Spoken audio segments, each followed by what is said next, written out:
It doesn't. I drink beer. It doesn't make me queer. Yeah.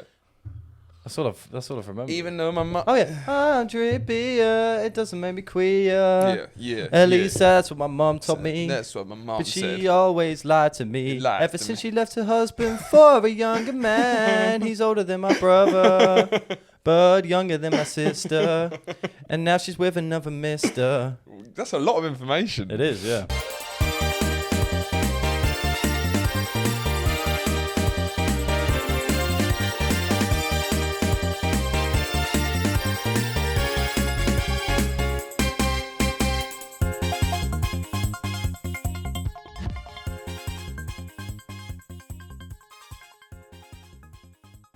Hello and welcome back to Boys Gone Wild. We are deep, thick into lockdown. So thick that I do not know what life was like before. The mania of the last two episodes, I think, has died down as the kind of realization that this is our reality has kind of set in. So that's kind of thing where, you know, how I'm feeling, it's not really relevant. It's kind of like, this is just what reality is. So I haven't really had any sort of bad feelings about what's going on, because what's going on is what's going on. How are you doing, Drew? Yeah, let's not skirt around the subjects. Bradley Walsh has completely changed his fucking personality on The Chase. Go on. So I've been watching it for the last couple of days. It's on every night, by the way. Remember, we might have some new listeners. So what? A couple of episodes ago, I did a fairly scathing review of Bradley Walsh's personality in general. You called him a cunt at least 12 times. Yeah. Was it 12? About Fuck, that, yeah. I think a hack was the best thing I said there, actually, because it was the most indicative of who he is. And You think cunt was too far, but you take it back to hack. I'd take back like 6 of the cunts. There's only 6 cunts. But I'd add 3 hacks and 1 shitface. But so ever since I went on that tirade, I'm not saying it's a coincidence, because I don't think it is. He has absolutely changed his personality on The Chase. Now he's Mr. Happy-Go-Lucky. Even if you don't get a question right, you're okay with me. And these are new Chase episodes. These are new Chase episodes. They're socially distancing. There's a screen between them, so you know it's kind of from a fairly close period of time. Yeah. So now I hate him even more. Oh, why? Because he's clearly one of the producers has clearly found us on TikTok, one of the Channel 4 producers of The Chase. Yeah. They've seen that he's getting negative press that's getting a bit of momentum behind it. The hottest cultural... From the hottest cultural show on the planet. Mm-hmm. And so they've sat him down and they said, you need to tone it up a bit, Brad. Because tone it up as in the politeness. Okay. The polite. Because if I was Bradley Walsh, would be like... Yeah. Well, you want to be more of a prick. Because that's all he had. Yeah. So toning up prick equals prick. So now he's really polite. And what I resent about that is he doesn't even have any integrity. No, he doesn't have integrity. Okay, that's number one. Because he's trying to make me look like a nonce. Is what he's doing. So I know your game, Brad. I know you're watching this now. At least one of your fucking hack producers are watching this now. Look. One of the yes men that you've got behind you. And you think you can beat me by suddenly becoming nicer. So then when people see my hot take on Bradley Walsh, then they go to watch The Chase. And suddenly he's all happy-go-lucky, lovely, polite, friendly man. Well, you're not going to make me look like a dick, because I'm coming back on and I'm saying have some integrity and stand by who you really are. Yeah. How's Bradley Walsh been treated? Bradley Walsh has suddenly changed into this character that is a nice man. And the main gripes that I had previously, which I still have about him, because, you know, there's always reruns on the Chase of Dave, which we all watch. So there's still a lot of evidence of the old Bradley. Exactly. But so now he's suddenly become this chirpy little happy munchkin man who... he used to, whenever it was an obvious question, he'd ask the question, and then in the time limit that they have to answer, he'd go, you got this. Of course you got this. Easy. Which, as I said, is the most annoying thing someone can do. Yeah. Now he's like this consoling mother's shoulder to cry on character. Just to, like, switch on a dime. How many episodes has this been for? Is this just today? Honestly, it was the episode after we released the podcast. Yeah. And I just don't think there's a coincidence in that. But... So what I'm saying is, Bradley, I see what your game is. I know what you're doing. Yeah. But maybe he'll now change it as a result of this podcast, of trying to find somewhere in the middle, which is really all I wanted. I wanted Bradley to find his kind of synergetic energy. Yeah. I mean, because this has been like this is becoming kind of a trope of you because your life shifted a bit now, so that you're kind of working shifts and you're spending a lot of time watching daytime TV, and it's like it's taken a big toll on you. Yeah, go on, keep going. I will keep going because it's like, from what at uni you were like the DJ guy, you wouldn't get up till like 4 p.m, whatever, but now you're having to get up for work at like 7 a.m. Well, so now I watched This Morning. And now you have TV on constantly Is there while you're something wrong with working. watching ITV No, there's this morning? nothing wrong with it, but I'm just saying, you're where you would used to get angry at the state. You used to be like an ardent communist. Like a lot of your rants would be about politics. Now you get up, you get up early. Oh, finish it, mate. Yeah, you get up early, and I feel. It's not my place to say, but I'm going to say it anyway. I feel that some of your kind of almost violent aggression towards No, keep going. Sorry, don't let me distract you. towards daytime TV hosts has actually come from resentment of your job. You're sitting there because you're doing that while you're working as background stuff, and I feel a lot of the vicious anger. I don't know if you hate Bradley Walsh, Andrew. Yeah, well, your mum's a bitch. Well, it's that sort of. I don't know. I feel like this shows the kind of how unhinged you're becoming. Yeah, that is absolutely true in every single. But it's kind of the effect of late capitalism on one's individual mind. We've spoken about that at length, and I think, so it's a combination of that with also being disposed to these programs more so than recently, which is a shift thing. Yeah. I think shifts are quite handy for me in life, in my mental health, handy for the old mental health, because when you're getting, it stops me. I physically can't stay up and drink and DJ until like 5 a.m. in the morning, which was a frequent thing. Now I have to go to bed. So at least there's that. But then you find yourself now, because I work and watch. Sure. And then there's nothing that you don't want to put, when you're working, you don't want to put on something that you really want to watch. No. But you don't want to put on something terrible. Yeah. But you end up putting on something terrible. Sure. So I watched This Morning. Yeah. And it's a fascinating, but I feel like when you're watching a program like This Morning, what you're saying to yourself. Are you seeing a new world? Well, yeah, I am. Yeah. And what you're saying to yourself is, I'm doing this to access the cultural zeitgeist. But a lot of it, you're not really going into it. You like to think you're a scientist going into a jungle. But before you know it, you're screaming at Bradley Walsh. Call out this tax fraud for the scum he is. Fattest woman in the UK. She's a. What, you think a ghost lives in your house? Grow up. And then complaining to Ofcom when one of them says the word Negro. Do you think?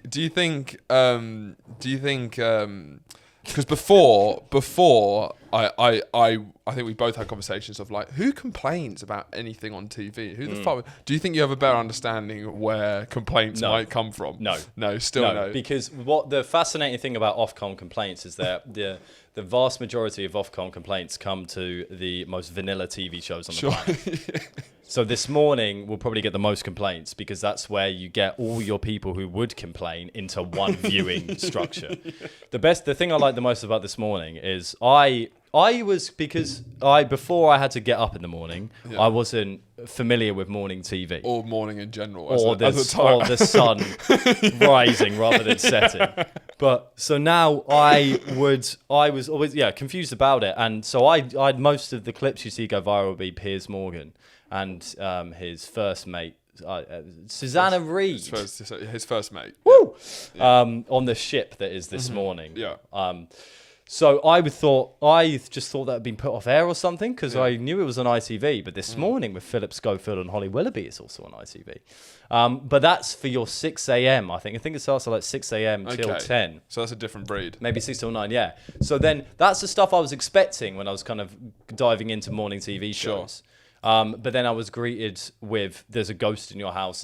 That's been a segment almost every day. Really? Someone that thinks a ghost is in your house. Is there ever a ghost? Well, that Philip and I have a good old laugh about at the expense of these guys. Really? I can't tell you if there's a ghost or not. Okay.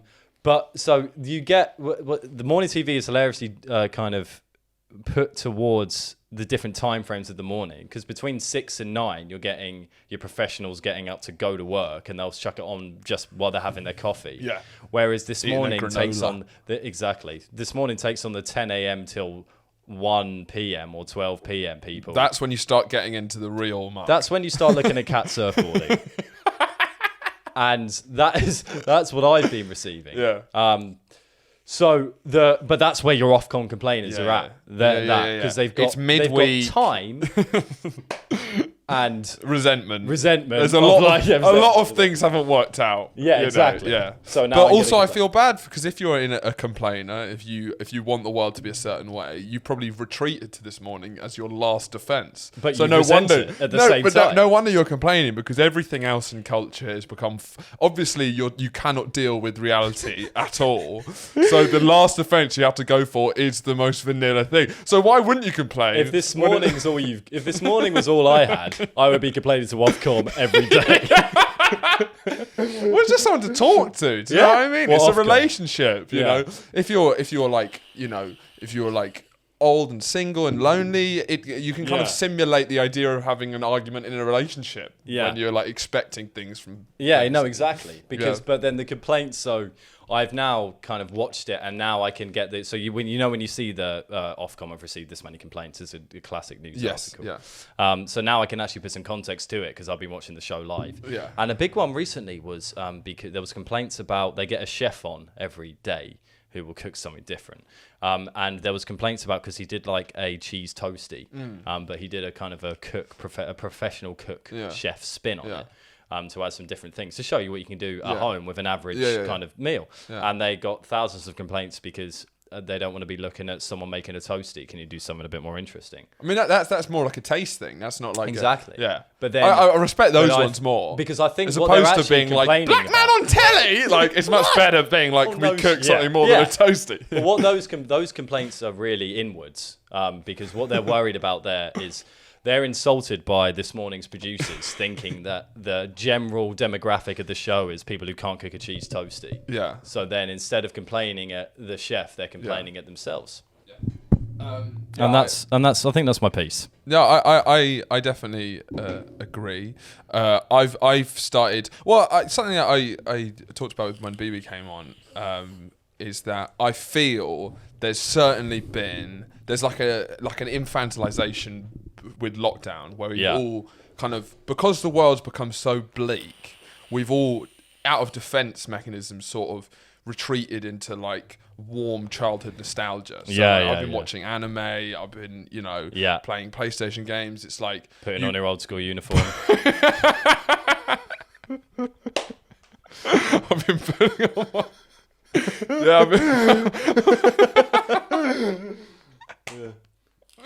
the ones with the little shorts. Yeah, the shorts, and the high socks with garters. Yeah, it's just like I think we're all doing that kind of stuff. Yeah, we're all doing it. I'm doing it because it's just like retreating into if you are doing that, it's the time to do it. It's completely understandable. Normally, if life was reality, you'd kind of be pushed to like I don't know. Branch out, but you can't. There's just too much shit happening that you have to sort of retreat into things that make you feel comfortable. And absolutely. Yeah. I've started eating sugary cereals sometimes, just like all these Which things. Ones? Me and BB had cinnamon grahams. I don't know what they're. Curiously cinnamon, which is a terrible change of name. Ooh. Love those. I'm not a cinnamon man. Had Cookie Crisp recently, which Oi. as a no, they bang. No, they don't actually, because they should bang. Conceptually, brilliant. Oh god, a bowl of cookies, with milk. They taste like shit, then don't taste like cookies at all, and also they're one of the cereals, which just happens with most sugary cereals, which is what's mental about sugary cereals, which is why it was crazy that any kids got given them, because they're just the worst thing you can ever have in the morning. You could say they're serial killers. Oh. That's good. That's solid. But can you comment? No. Can you? Yeah. Sorry. But yeah, I do. I had a bowl of Cookie Crisp and it literally ruined my day. It genuinely. It was like a sugar crash. I had a bowl and it was like, me and people were like, this would be fun if it's just like, I've loved Cookie Crisp and it was like a thing. This isn't great. You've got to spice it up in a relationship. Yeah, you got to. We've been trying everything. It's not working. Sort of brown flakes. Yeah, and then I was like, this is fine. And then as soon as we finished it, we just were horrible to each other. We felt awful. It was literally like I'd got rugby tackled. And then we realised it's fucking Cookie Crisp. Yeah, I like the image of you guys pottering downstairs. I'll have Cookie Crisp today. That'll be a bit of a change. And then coming back and saying, I've never loved you. I don't get on with your mum. Yeah, we don't fight, but we do if we have sugar crashes. It's just like there's something. Yeah, it's a crazy thing to feed to kids. In the morning. It's just the worst possible. It's the worst setup for your day, giving you like a rush of energy from if you have them at 9, rush of energy till 10, then crash at 11, and then you're at school. You just become a miserable dick. Sugary cereals I do love. But they're great for like a midnight snack. That's what they should be advertised for. They're not. I hate it when they're like whole grain and showing like a family and start your day right. Start your day right by fucking yourself. Look, the nuclear family doesn't exist. No one eats breakfast together anymore. It's gone. It's gone. I often feel alienated when we have cereal talks because I am not a breakfast man. I haven't eaten a breakfast. As in, that's why you're such a skinny mini bitch. That's how I keep this figure.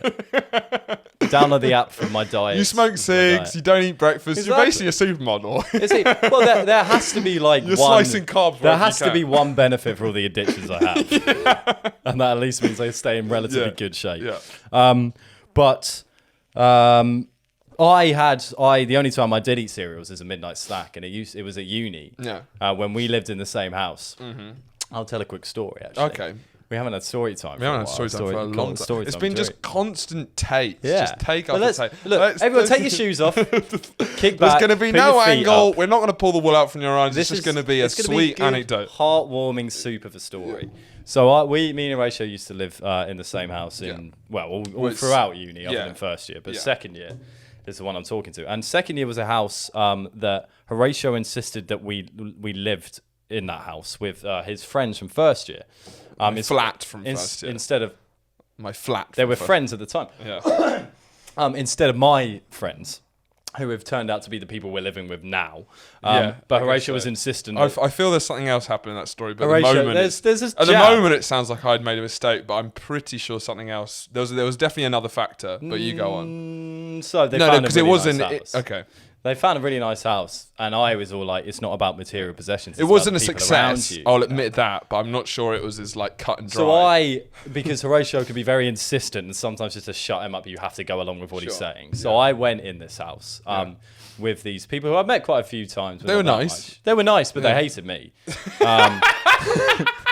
They hated me as well. I was the devil in that house, mostly because I'd have people over and we'd stay up later than 10 p.m. No, it was because it was the cleanliness was the main thing. Well, the cleanliness was mostly. Well, our rooms were abominable. That was something else. Like we managed in second year, we managed for a pretty good price to get this beautiful house that's like been split up into apartments. There was like this old Victorian sort of like as in disgustingly gorgeous. Yeah, like a Victorian terrace mansion, which in the toilet it had like the 1851 census where it had all the servants' names. So it was like, and it'd been split up into 3 flats, and we had one huge one, beautiful big garden. It was like a gorgeous house, and for nothing.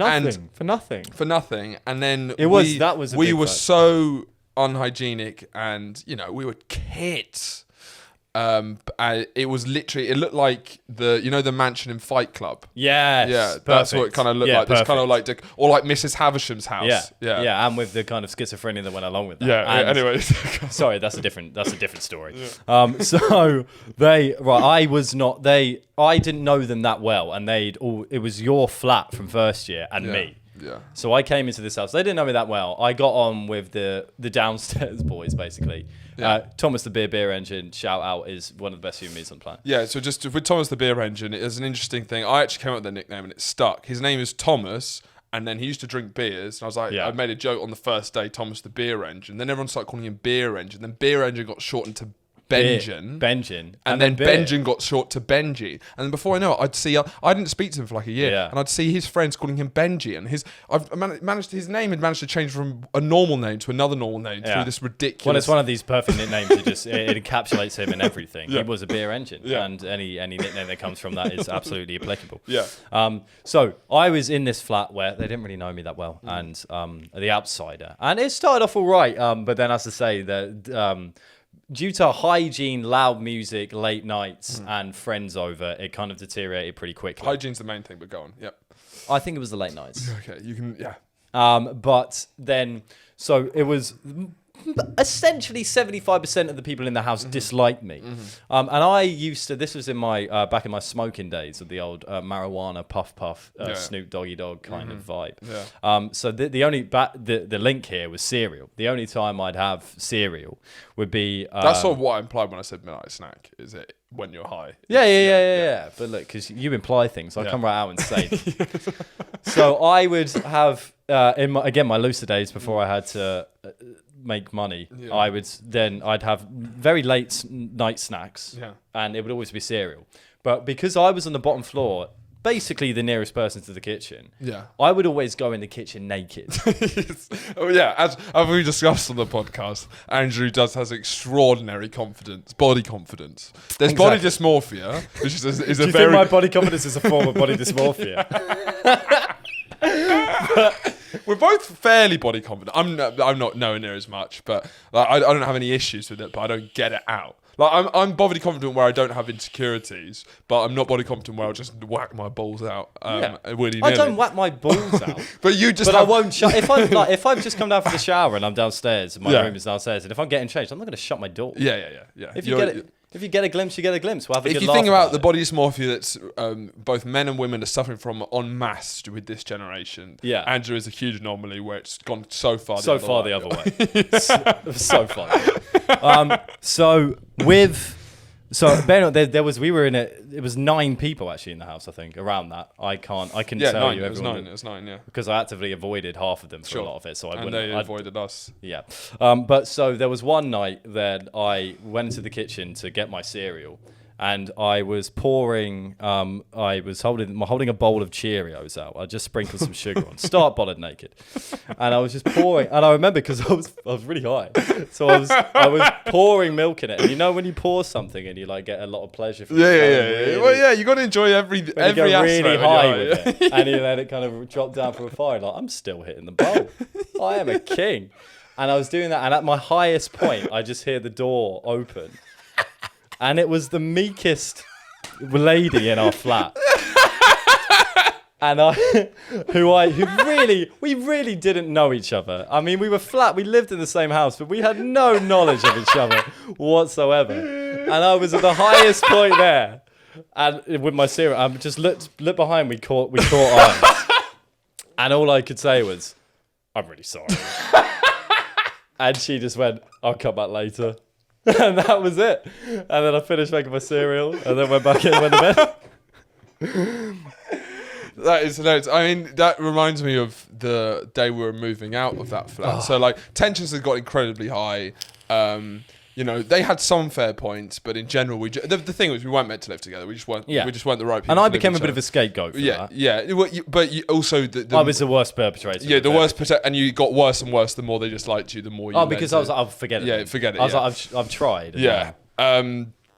We just weren't meant... That's what happens in uni a lot. Anyone who's looking to go to uni, often... This happens in most of my friend groups of people I know at uni. They've ended up living with people they weren't meant to live with. When you're living with 6 people who don't know who they are, they discover who they are. And you're like, I don't like who you found out who you are. Yeah. And so near the end, tensions were... the relationship got so bad that they'd bought their own oven upstairs, so they wouldn't have to come downstairs to cook. It reached the point where they were like... Oven? Yeah, I think it was some sort of way of cooking food. They'd created a kitchen where there wasn't one. Yeah, exactly. So in order to not come across us. To not run into us. And then on the last day when everyone's moving out, all of our parents are coming to pick us up. All our parents pick it up. We'd had a fairly big night. I was lying in bed. Mine and Andrew's rooms were right next to each other.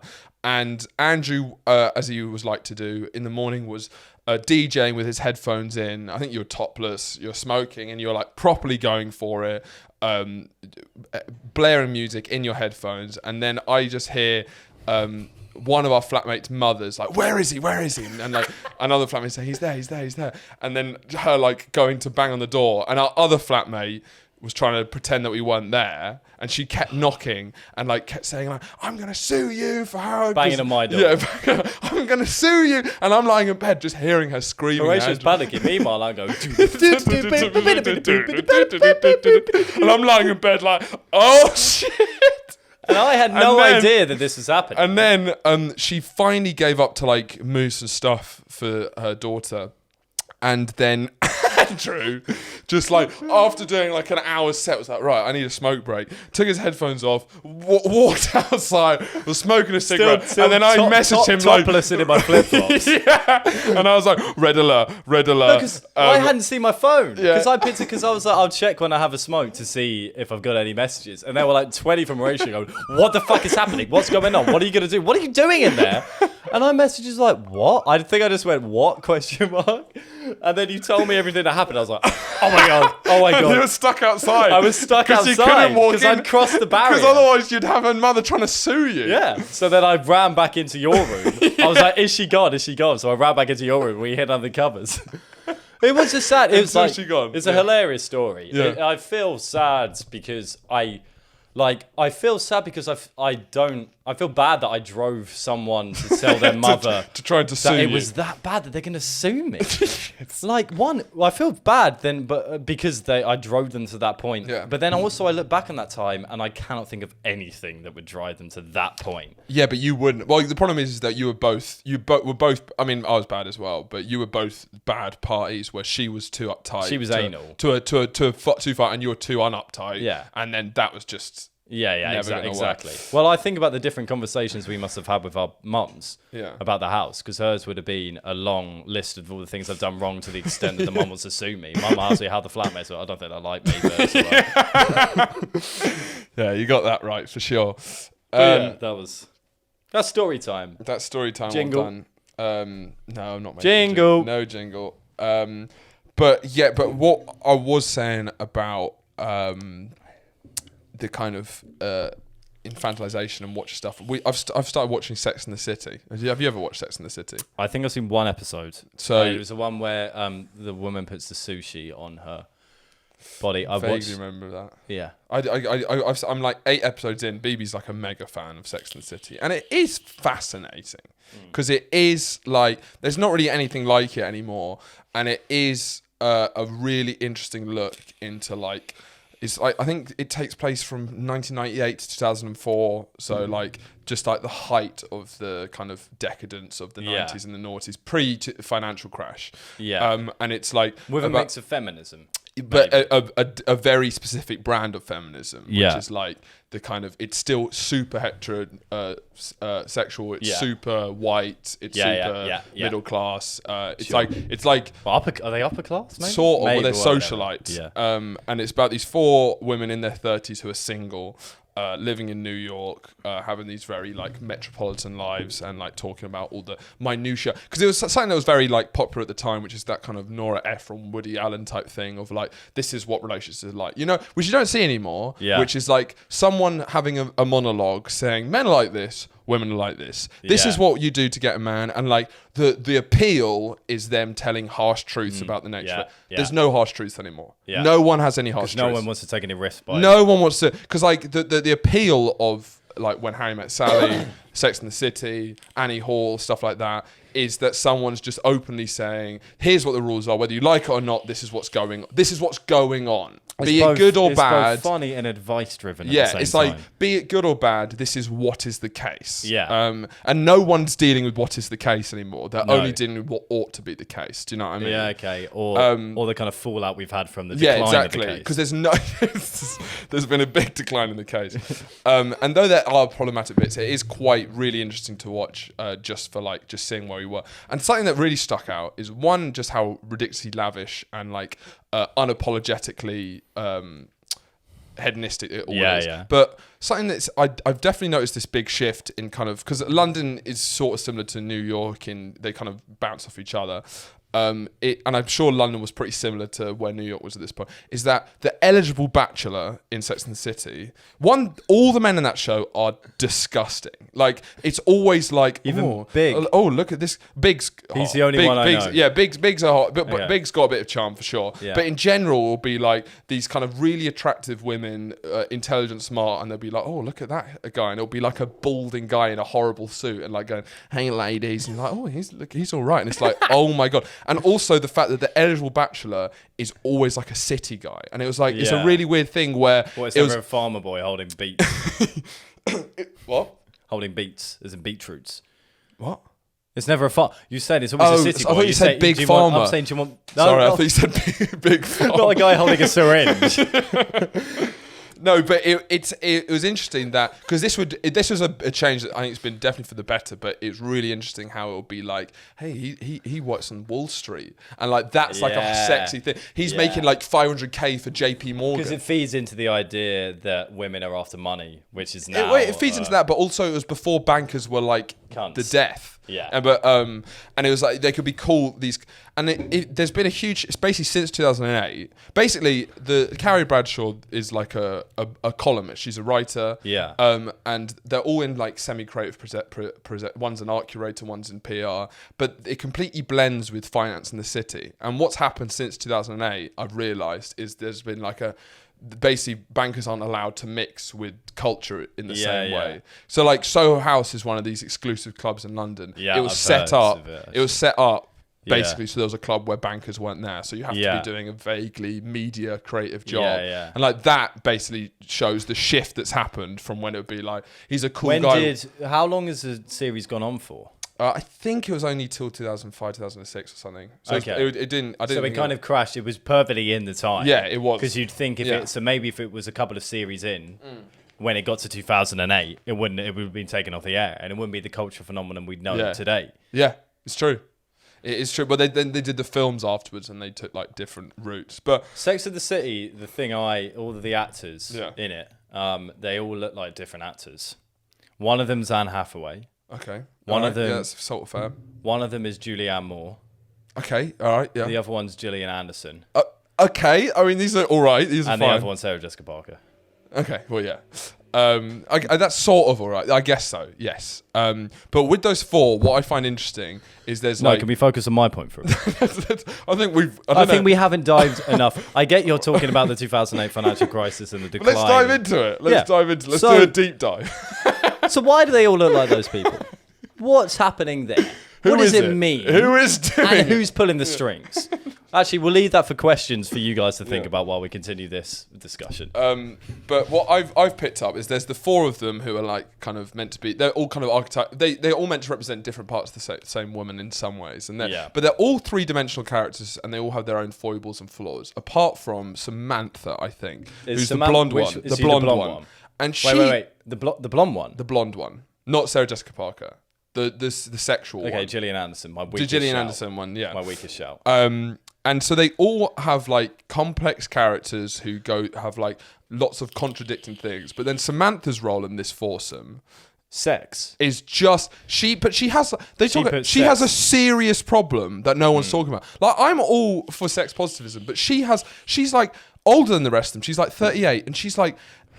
Every single one of her lines is an innuendo about sex. Yeah. It's her, and she also has no insecurities or neurosis. They all have different neuroses or worries. She has no worries, and she's just fucking people's husbands.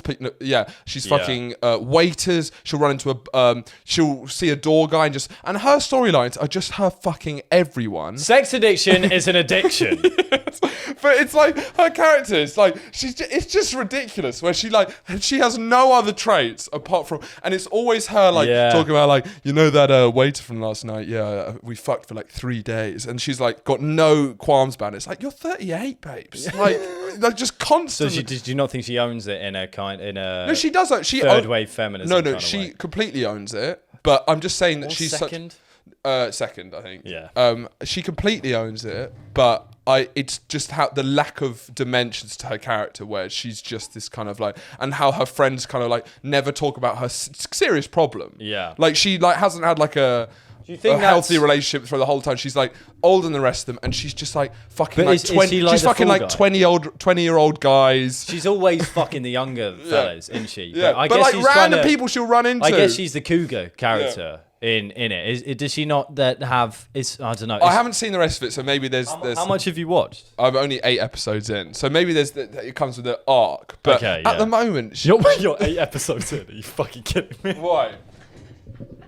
I thought this was like you were 6 series in and give a proper in-depth analysis. Well, maybe, but you were 8 episodes. Well, I saw the film which happened afterwards, and she was still the same. I know, it's fun just because I expected it to be a lot more. You can make, I think with these kind of series, you can make pretty legitimate judgments after watching one episode. So don't I just expected it to be a couple of series. No.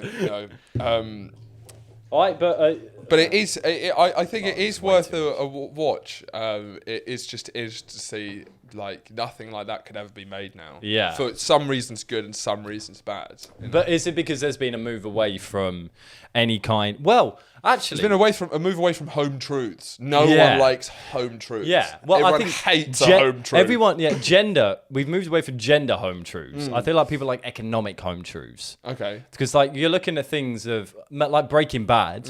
Or loads of programs of a similar ilk that have come up now. I like that. That is a mad focus on economic home truths. Of this person can't afford this, so therefore they're pushed in to do these. Yeah, and this is what happens when this is life. Deal with it. Yeah. Back in Sex and the City time, this is gender. Deal with it. Now this is money. Deal with it. But now we're not going to touch gender. Exactly. Because it's relative. It is relative. But then the problem is for like the vast majority of heterosexual people, it's like that they kind of have no way of. You don't speak for me.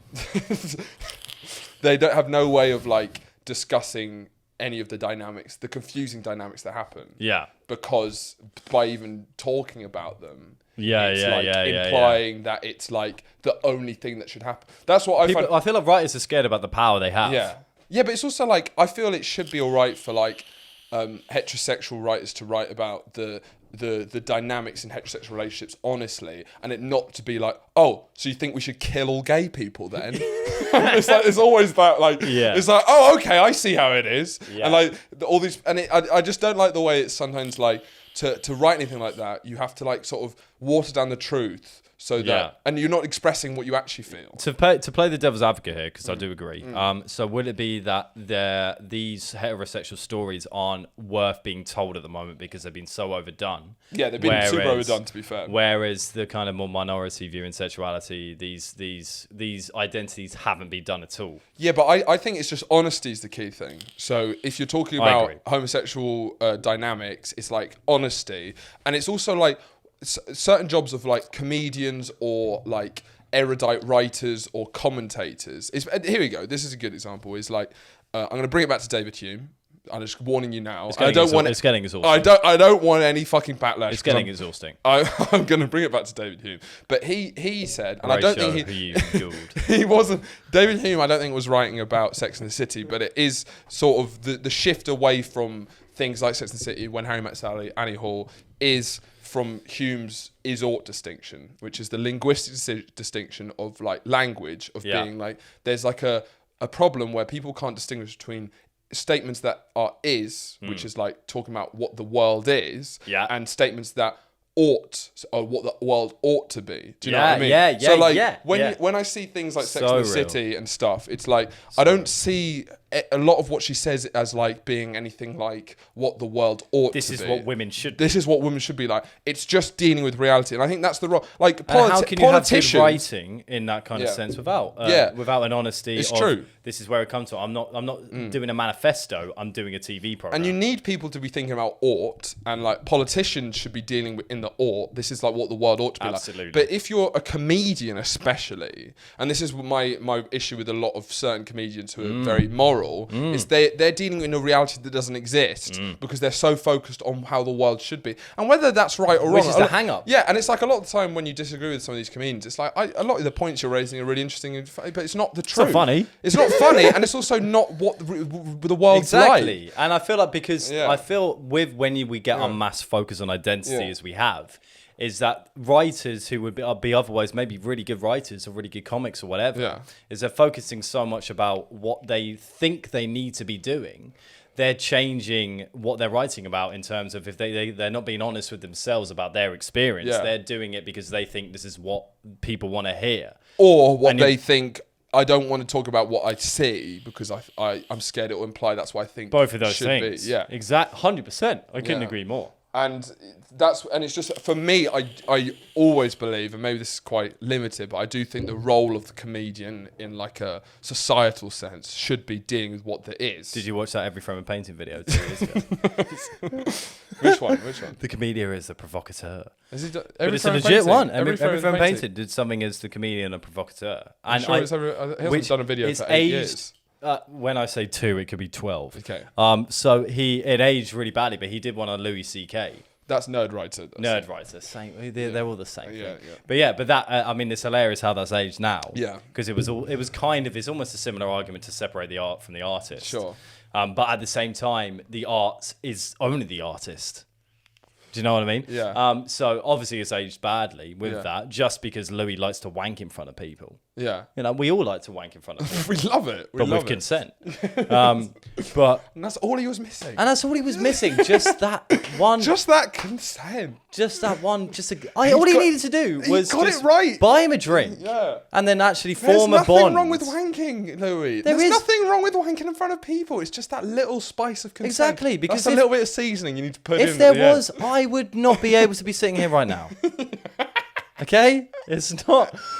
I've got a little swivelly office chair as well, and I like to do when I have women in my... Don't worry, don't look at me as if I'm saying don't go No, on. I'm looking at you as like, should I pursue? You should pursue, yeah. So the good thing about working from home is... Go on. No, we'll leave it at that. You can leave it to your own imagination. Is it going to be that you enjoy having a high back chair? I work at home, I'm a sex addict, and I have a swivel chair. You do the math. We will leave it at that. So anyway, should we do you want to do the comments, or do you want to leave the comments? We can do... Let's do the comments, just so we get some user engagement. Sure. Do you want to get it up while I might need a wee? You go for it. I'll go for a wee. Yeah, so I two comments got... Because some people think I delete comments. I've never really deleted comments. But on YouTube, they've really cracked down, which is quite weird, is that if you do any swear word or anything, it gets deleted immediately. Yeah. And like annoyingly, because a lot of the concepts we talk about involve swear words inherently. So anyone engaging in the source we're really material, shooting ourselves in the foot. Yeah, because there's no way to have like discourse, because every time someone mentions something that we've brought up, they get banned. They get banned. Yeah. So I just want to shout out to these two comments that I got back to back that were from N Singh and Bethan Jones. Bethan Jones said on the last episode, real catty dad, messy slut vibes with these outfits. Love it. This is just important that it's like finally, the audience is now starting to get what we're trying to achieve. Like they're kind of understanding it. And then N Singh called back to an earlier episode of which I did with Sam Media about the pedo cuck stinky trifecta, and when we were discussing about the 3 types of white man being Craft Ale, Mumford & Sons and Flat Earth, he split it into Craft Ale, pedo, Mumford & Sons, cuck, Flat Earth, stinky. And to be able to combine two complex concepts discussed in this podcast and link them together. Absolutely. It's like it was really quite emotional to see, and sadly it's like it's leading to me to nearly wanting to end the podcast, because it's like my work here is nearly done. People are getting it. People are getting it. It even went over my head. I'm quite glad these comments didn't get publicly published, because I had to remember that I couldn't, if before that comment, if someone had said what were the two, because I remember I remember you describing me as a slut in some way. Messy slut, catty dad. Which is like in many different variations. In general, I'm like a camp heterosexual dad who's rude to his daughter's friends. Do you really need to preface heterosexual? Yeah, because the point is that I have like campness, but still like a heterosexuality. Okay, so you're the dad that comes down when his kids are being too loud in his dressing gowns and his slippers, but and they say like, "What the fuck are you wearing, babes?" But fuck's one of the friends. No, that's what you do. No, but if you're gonna, yeah, because you're the messy slut. And then Nadia Eliza said a comment that it's edited, which it makes me feel. I wonder what the first version of this. She said, could be a spelling error. Yeah, hopefully. But she says, we didn't talk about the environment in this episode. She goes, countries will be under sea level in 50 years. We need to snap into survival mode now. Oh, right. Okay, well, that made it onto the public one, because I saw that was a public one, yeah. Because part of the fun of this is actually, that goes into my gripe, which we could go into. But part of that is the comments Because I'll check the YouTube comments in order to make sure none of you are slagging me off. But you often see 7 and there'll be 6, and that I guess that'll be the missing one because YouTube is shadow banned it. But that could go into one of my gripes for the week. So we posted a sketch recently, our Spotify sketch. Check it out on TikTok and YouTube and Instagram. Yes. Also subscribe to the and Twitter and Facebook. Yeah, and subscribe to the Patreon. We need to start doing that on the episode. But in this, so we post sketches regularly now. Some of them have done well, and that means you get a lot of comments on TikTok. Sure. TikTok being the one mostly. TikTok's the wildest place because when it goes well, it does well. When it does well on Instagram, it's normally familiar faces. They've got like an identity, so they're normally. But TikTok, it's just anything goes. You know, my gripe would be when you do this, the amount of comments we get that say, "I don't know why I found this so funny." Yeah, because it's a comedy sketch. It's going to be a white girl. I'm sorry to say it. They're always white girls. They're always white girls. And one of them, I saw one of them on the last one. So we ended it with a Shazam bit. And it was, I don't know why I found this so funny, full stop. The Shazam bit, haha. You've answered your own question. Yeah, this is actually something that's a great gripe, actually. This is something that's happened on any sketch that's done well. We obviously, when it goes out into stratosphere, it gets, anyone, like Scum could read, anyone could watch it. But in the tone of voice, it'd be like, I don't know why it's so funny. That's how I imagine these. That's how I read them. I don't know why I found this so funny. Then they'll tag one of their other white girls. Because it's meant to be. Yeah, and it's like, it's these things. You can write that when you're looking at like Piers Morgan on like Good Morning, or like someone like not trying to be funny. It'd be like, I don't know what's so funny about this. But when it's like, my username's Horatio Gould Comedy. Like it's a clue. It's a really significant point in the right direction. This is what I'm trying to do. It's such a bizarre comment. You can say it. Say it for someone who's walking. If you see a man walking down the street, who's just walking, and you're walking with your friends, and you point to him and say, "I don't know why I find him so funny, but I do." Yeah. But we seem to receive him on every sketch, and we've received a lot of lovely, amazing comments. Thank you very much for all of the sketches. Yeah. But it's the human psychology thing is you focus on the negatives. Mm-hmm. I focus on those every time. What do you mean? Because one is what do you possibly mean by that? Are you looking at it and you laugh and you feel bad about laughing? Yeah. I don't know why. Well, the clue is because there's jokes in it. The comment suggests a kind of guilt about laughing at this. Have we been rude? Have we been racist? No, but the only reason I don't know why it's so funny is if those videos are sincere, but then there's just like something off about it that makes it funny. Yeah, I don't know. But then also, I think I've got 3 gripes today, actually. Because the second one is what I find amusing about whenever we posted a sketch on TikTok, Instagram, whatever, is, so TikTok particularly, when we post a sketch on TikTok and it's doing well and there'll be like 300 comments, I like to read the comments because I'm a sad man who... No, it's engaging with the... It's engaging with it, yeah, sure. But what instead, so for the sketches that I write and star and direct and edit, co-edit with, I have to type, every time I want to look at it, I have to type in Horatio Gould. Every time I want to look at this podcast, I have to type in Horatio Gould. And then I look at, and the annoying thing is because you sent me a screenshot of a notification from a guy who commented. Yeah. And I was like, that was a revelation to me because like, holy shit, you get notifications. Because for me, it's like oh shit, the sketch. Person. And then I have to, on TikTok, I have to, because when there's 300 comments on a sketch and you checked it last time, there was 300. And then the next time there's like 375. Yeah. I've got to sift through 375 comments to see the ones I haven't seen. So I'm scrolling down going, well, that's new. And I'm looking at the timestamps an hour ago. I don't think I checked it an hour ago. Yeah. Okay, that's a laughing reactor coming to that. But that is my second gripe. Yeah. Should I go for my third? Let's do it. Window perverts. Okay. Window perverts who can't mind their own chucking business. Go on. Their own Chuck Norrisin bloody blind goddamn business. Okay. Now, are these blonkers over the road? They're blonking over all around, and it is one of the rudest things I've ever experienced. So, many people who live in a city might agree with this. In a grand metropolis. Yeah, look, we're metropolitan boys. We're here bringing the noise. We live on a, and it's okay. I'm going to preface this by this has been a gripe that I have had with people who do it, even though I haven't been the recipient or the victim of people that do it. Okay, interesting. Confusing, weird. How's he going to go with this one? So my gripe is when you're living on the ground floor, I guess, or just in a house where there is a window that you can see into of your living room, and when people that walk past and look into those living rooms like they have a right to see what's going on in there should be shot. And the reason for that, kill them, murder them. Okay. Stab them or shoot them or hang them. Line them up? Preferably all three. Okay. No. Yeah. So it's not necessarily right. Now I have always made an active effort whenever I have been walking along. When you're walking, when a high street becomes residential area, and there's obviously going to be a lot of foot traffic moving back and forth in that. Whenever I've seen an open window with a living room, your eye naturally wanders there. I wonder what that family's like. I wonder what they're watching on TV. I wonder how happy they are. Yeah. Your eye naturally wants to go there, but I've actively stopped myself from looking in there because I imagine what it's like to be that family who are living there and experiencing an endless barrage of that. But now I live in London. We're not going to give the address away again.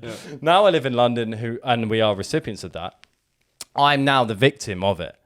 And so there are two types of window perverted cunt faces. One of them are the people that walk past and you have an awkward exchange of eye contact. Yeah. Because now what I do, because I work from the living room now, and I'm not going to shut my blinds based on what the people on the street are saying. Keep your fucking head sane. Ever heard of vitamin D? You can't be watching Bradley Walsh shouting at the telly while you're working. Exactly. I guess that might be why they're looking into the window. You cunt, Bradley! You're a shithead! Why are you looking at me? That might be one reason why it's happening. But so there are two types of the people, right? So when I'm not shouting at it, I'm just watching and I'm working. So my tactic now, so when anyone walks past my window and I see them looking in, sharply turn your head and make aggressive eye contact. And you stare at them. You stare at them as you've got a short window of time. That's the best thing about window watching from the inside, is that you have a very short period of time until they've left your eyesight.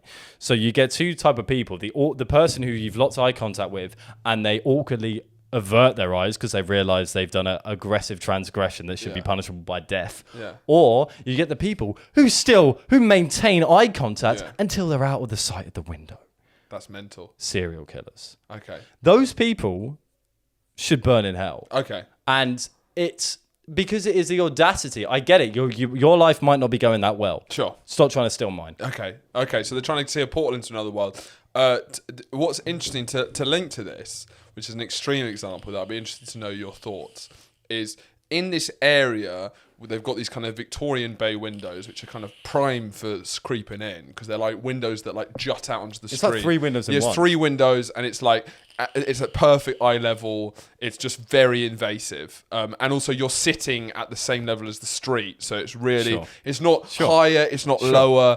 It really feels like a basement flat. You really feel like you're creeping, but when they're at the same level, you feel like you're like sitting next to each other. Yeah. Right by our flat, our house. Down the road, whenever I go to go to the shop, there's this one guy. Do you know who I'm talking about? I know who you're talking about. This guy is mental. So he's got one of these bay windows, and I don't know how he's planned to do this. So he keeps his blinds open, and it's this fat Asian dude who has like a white vest on. He's like a proper like balding, like kind of like stains on his vest, and I don't know. I think it's his bedroom. And he's got this bed laid out, and he lies on it like David Brent when he's doing those cover shoots for his musical act. He lies on it like really sluttily, just like lying there, like properly. All the windows open at night, so that it's just like lights behind him, dark on the street. You can't when you walk past, you're just shot by him. It looks like he's like a naturist, like he's like a. Like a nudist. He's like a performatively nudist. Because it's so you walk past and then you can as soon as you feel a face on you, like the human instinct means that you can't help but look. Yeah. he's on the edge of his bed. Yeah. He's not even further back in the room. Yeah. Close to the window as possible. Yeah. And I had to go back across on the other side of the street to check out what's that. He's got this tiny TV in the corner of his room, which is basically where the window is, so that he's lying there watching TV. Do you want my opinion on this? Yes. That man is my king.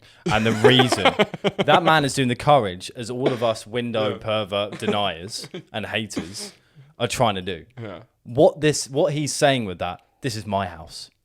Yeah, okay. This is my house. I do whatever the fuck I want to do in my house. The tiny TV makes him honestly a martyr for this cause. I'm not even It's watching. terrifying. It's I'm a not box even really TV. what he's doing. He'd much rather be doing something else in the house. He would much rather be maybe cooking a nice meal or watching his large flat screen TV in the other room. Which is But sitting what room. he's doing, that's just for moderate entertainment while he progresses the cause. What he's doing, you make eye contact with me, you accept the results of what you fucking see. And because he's like, it's also, his room's completely bare, which is terrifying. Exactly. There's no posters on the wall. Strike fear in the enemy. House light, like the room lights on, no lamps, so it's just like, it's literally like a classroom. The worst lighting. angle on his body possible. Because you don't. It's too often. What I think is when people walk past the window and me and my flatmates are having a good time and they gawp in, I feel like, how dare you put your eyes into that good time? I want to give you a horrible time. I want to give you the worst. You don't want of them to the get worst. like kind of happiness, excess happiness of your own happiness. I want to put a desk lamp on the floor, shine it upwards, and spread my bum hole.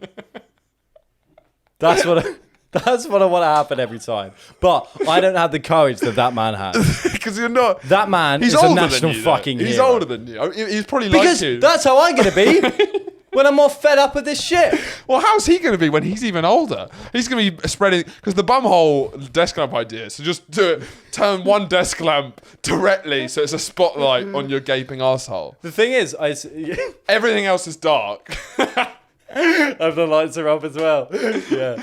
So all you can see is the arsehole. Yeah, all you can see is the arsehole. I don't know, because I feel that starts, because that does Well, brings in interesting things about personal and private, Absolutely. public and private space. Absolutely. And as an ardent communist, I'd say there's no such thing as private space.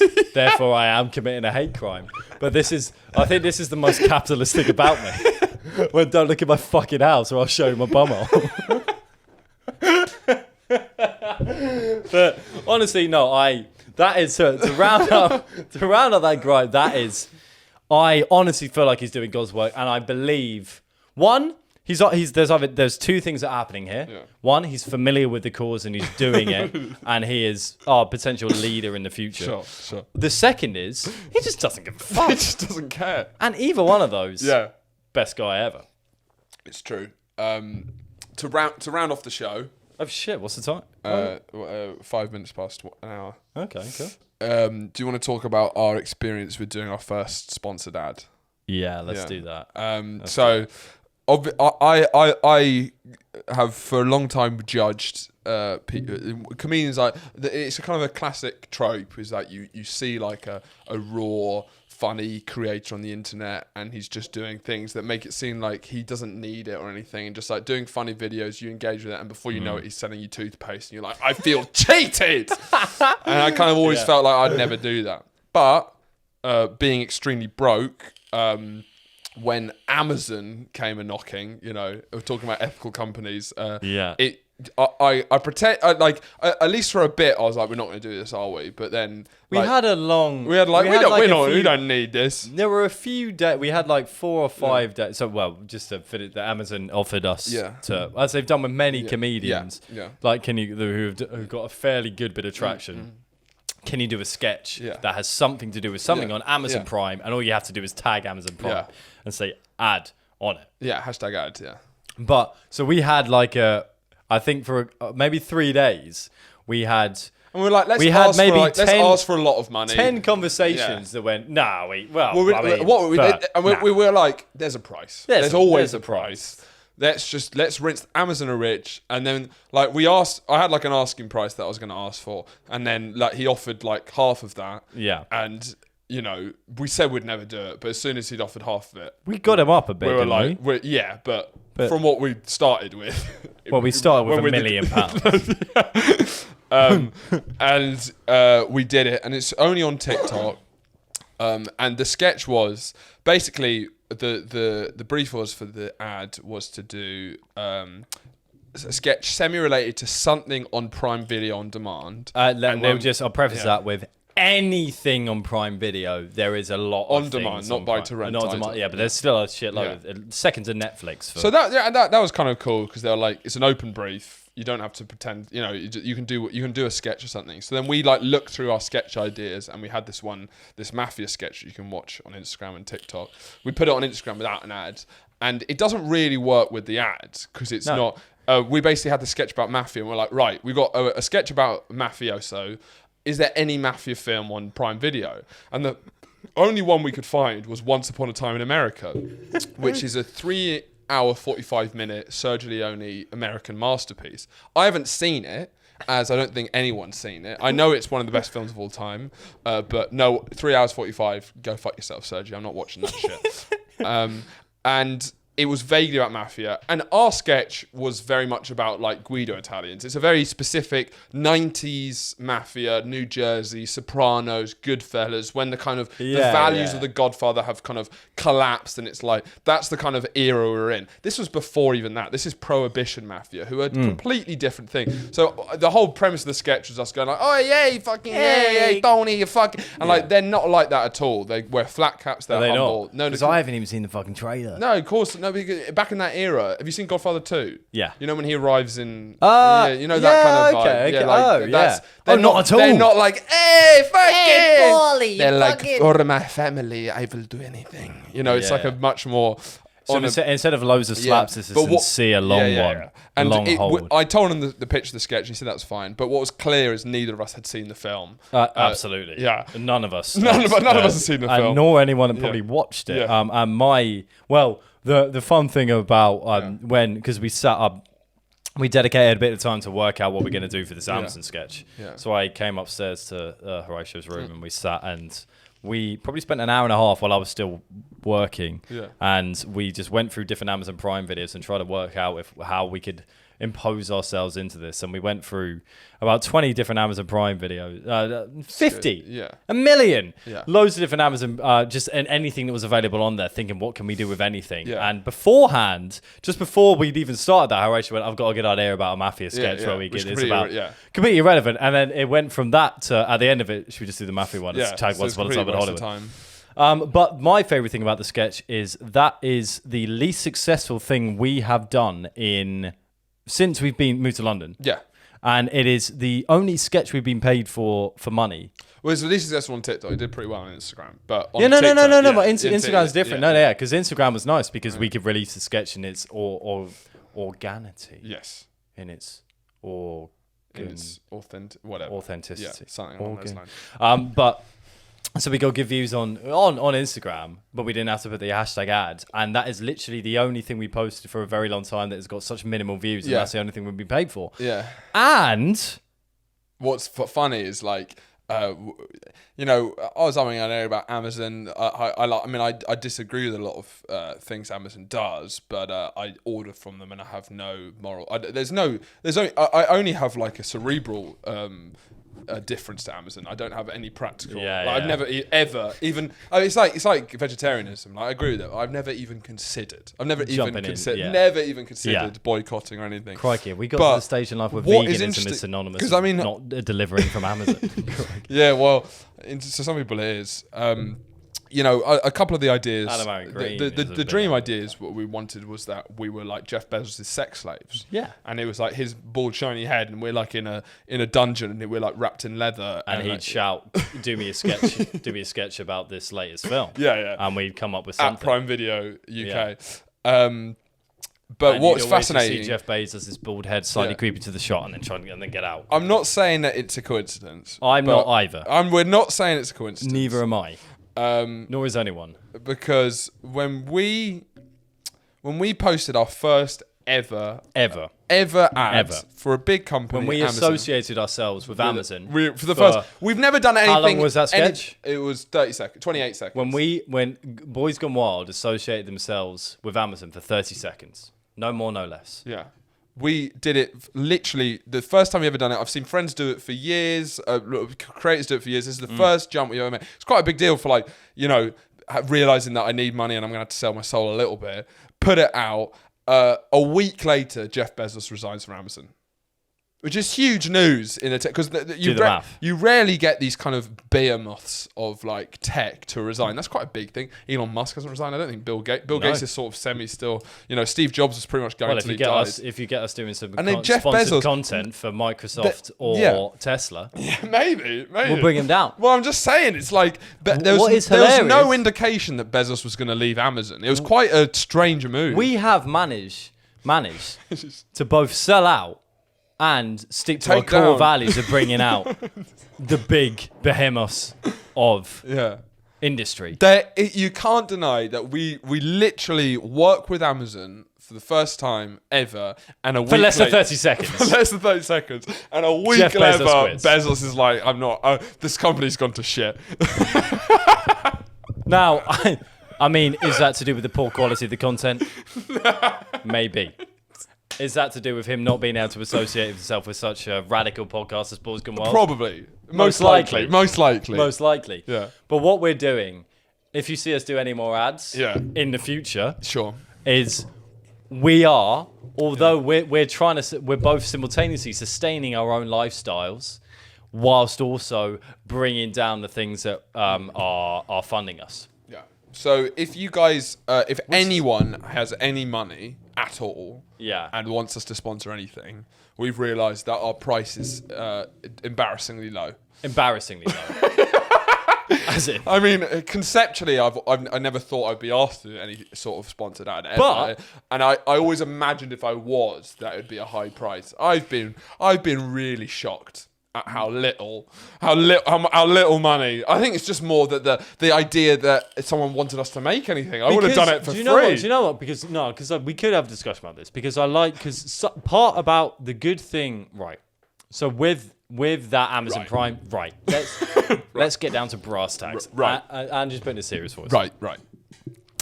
With the Amazon Prime thing is the positive thing that they're doing in their advertising campaigns. Obviously, all advertising is essentially corrupt in this way. But whatever. There's no ethical consumption under capitalism. Other than for Gaviscon, please get in touch with us. I'm still. We would do that for free. Andrew. No, we wouldn't do that for free. We wouldn't do that for free. AndrewCohen3@gmail.com. Drop me an email. We'll absolutely be on it. 100%. Well, yeah. Well, I kind of do it for free anyway. Yeah. But with the Amazon one, it was nice that it was like, just do what the fuck you want. Do a sketch. Yeah. And then just all you have to do is tag Amazon Prime in it. And I know there's kind of like, it seems like an immoral thing that's coming from the back of it, because even tagging Amazon Prime seems there's a whole host of issues that we're going to get with. But the fact that there's an authenticity in it. We can do a sketch. Yeah, which we would have done anyway. We were going to do that sketch anyway, but all we did was tag Amazon Prime. What this now sounds like is a post-rationalization which is podcast. What it is, yeah. We could call it the post-rationalization pod. The post-rationalization special. But, yeah. Cool. Thank you for listening. Remember to subscribe to us on Patreon. We do a bonus episode every single week without fail so far for a long while. We'll see you next week. You got anything to say? Thank you. Cool. All right. See you next week.